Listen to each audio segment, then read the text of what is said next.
Live from Fargo and serving you on TV, online, and on the go. This is Valley News Live at 6.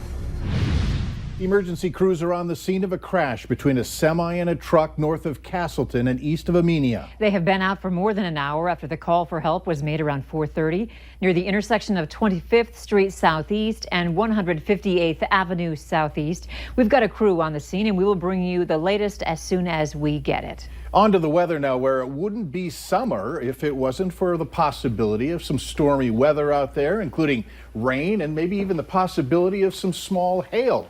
Let's get the very latest from our chief meteorologist, Hutch Johnson, who joins us now in the studio. Hutch? Thanks so much, Mike. Well, we do have some thunderstorms producing some small hail. We got reports of about 20 minutes worth in and around the Dilworth area. That storm is now moving over Sabin, and I want to show you this time lapse here. There is a nice little lowering of this cloud on the updraft side of the storm. Here's the downdraft side where you see the rainbow and the rain. Put this into motion and you can see some spin in the clouds above the ground. And actually that spin, well, it's more clockwise, which is anticyclonic, a little backwards. Now, we're not expecting tornadoes, but funnel clouds not out of the question tonight. Thunderstorms moving through Polk County, northwest Minnesota, and a line of them from the Devil's Lake Basin towards the James River Valley. Here's a look at the storm over Sabin. The pink's indicative of where that hail shaft is. Red's next to green, showing some weak spin in the atmosphere. Well, I wasn't going to show the 7-day, but why not get a head start looking at the heat wave coming? I'll have details on that coming up here in just a few minutes, guys. Anticyclonic for a Monday. Wow. Big long word, yes. All right, thanks. Supporters are gathering to help a downtown Fargo restaurant make a comeback. Last month, the King House Buffet located along Broadway shut down because of health code violations in the basement. Valley News Team's Callie Hubbard is there live for the event tonight. Callie, what's going on?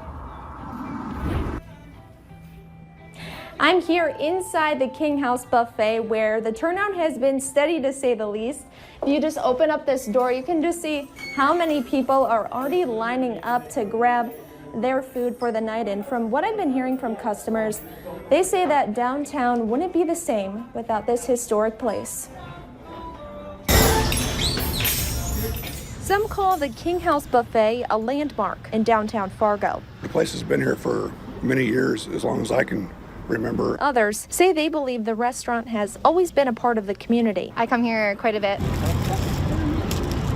Oh, the buffet is great. I really enjoy the wonton. Just about everything. They have quite a selection. I like it a lot. But last month, the restaurant's future was uncertain after pigeons were found in the basement and the subsequent fallout, especially on social media. Investigators would determine that the birds were separate from the kitchen and were removed from the building the day they were found. Nearly a month later, and wanting to get the restaurant back on solid footing, fans are rallying. Things happen, life happens. It's still good food. There's still good people, still want to support it. There's a good amount of food and it's great food. Mary Gangle says she introduced her husband to Chinese food at the King House Buffet restaurant, a man that before wouldn't touch Oriental food. He wouldn't eat anything like this before, and now he will. And now they go there for dinner dates. They are among hundreds who have gathered to eat and sign this poster to keep the restaurant alive.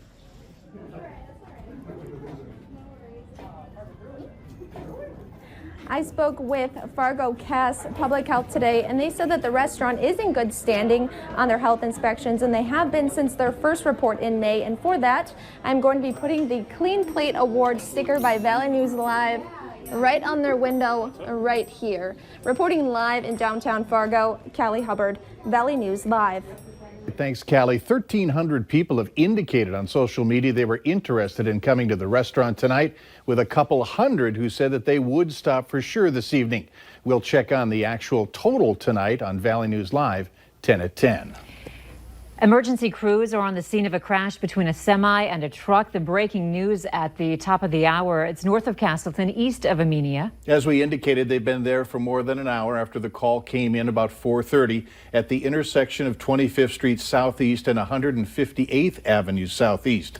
Now, we have been able to confirm through a press release from authorities that one person has died. Are we going to be able to go to Katie Opperly? Can you let us know on that? Okay, that's a yes. Okay. All right, let's go live to Katie Opperly for the latest. Mike, Andrea, yes, I am out here at 25th Street Southeast and 158th Avenue Southeast.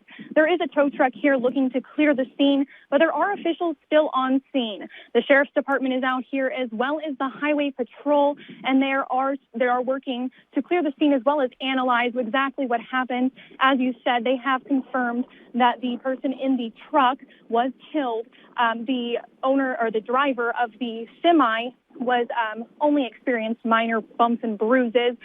They will remain on scene as they continue to further analyze the situation and clear them out with this tow truck that they currently have here. I'm going to send it back to you guys.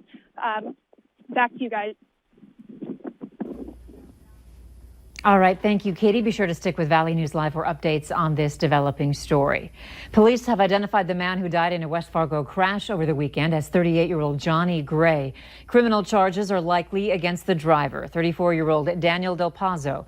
The North Dakota Highway Patrol says Del Pazzo hit a parked car in the 1400 block of 10th Street Southwest late Saturday night.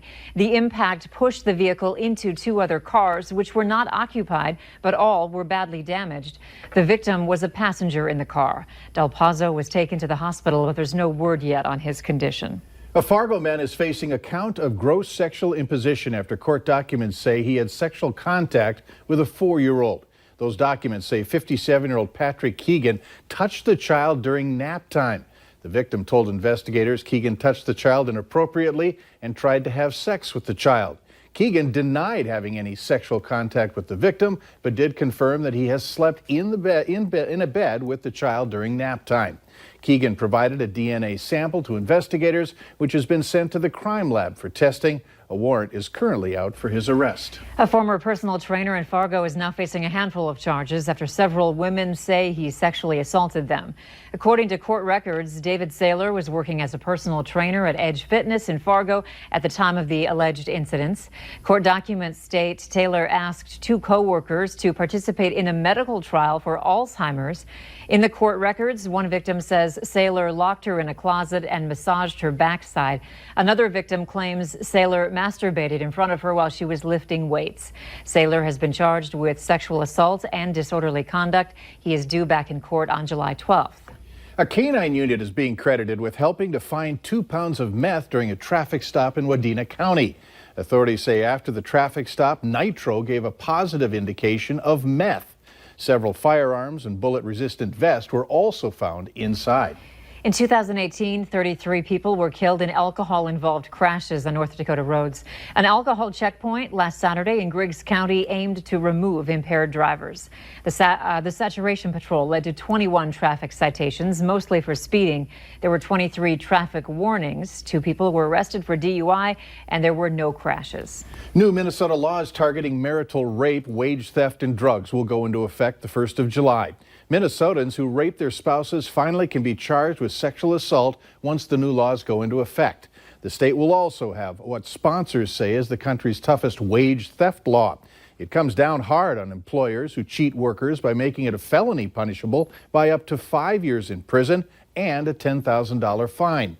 And drug manufacturers and distributors will now have to pay much higher registration fees, which will raise around $21 million annually to help fight the opioid epidemic in Minnesota. A local dog rescue is asking for help after taking an injured puppy under its wing. For Love of Dog Rescue posted a photo of this 8-week-old healer who suffered lung trauma that almost killed him. The rescue says the pup has around-the-clock intensive care, which has cost them close to $11,000 so far, a total that has almost depleted their emergency care fund. And the rescue says this isn't the first time they have put thousands of dollars into a hurt dog, and it probably won't be the last. We do make those tough choices, and we do choose euthanasia, and we have. We do it, more times than anyone knows, but if there is a chance, it's like, why stop when they're doing so well, if they're making steady progress? Mackin says Tony's doing better by the day, saying he's no longer on a ventilator, but he is still in an oxygen cage. Later on Valley News Live at 6, it's time to build as ground is broken on an expansion of the Newman Center. And thunderstorms moving through the valley now, some of them producing hail. Many reports of pea-sized hail, but this storm over the Sabin area with the pink on the radar, pretty stout, could be producing hail up to about an inch in diameter. We'll continue to track storms. Have your forecast right after this.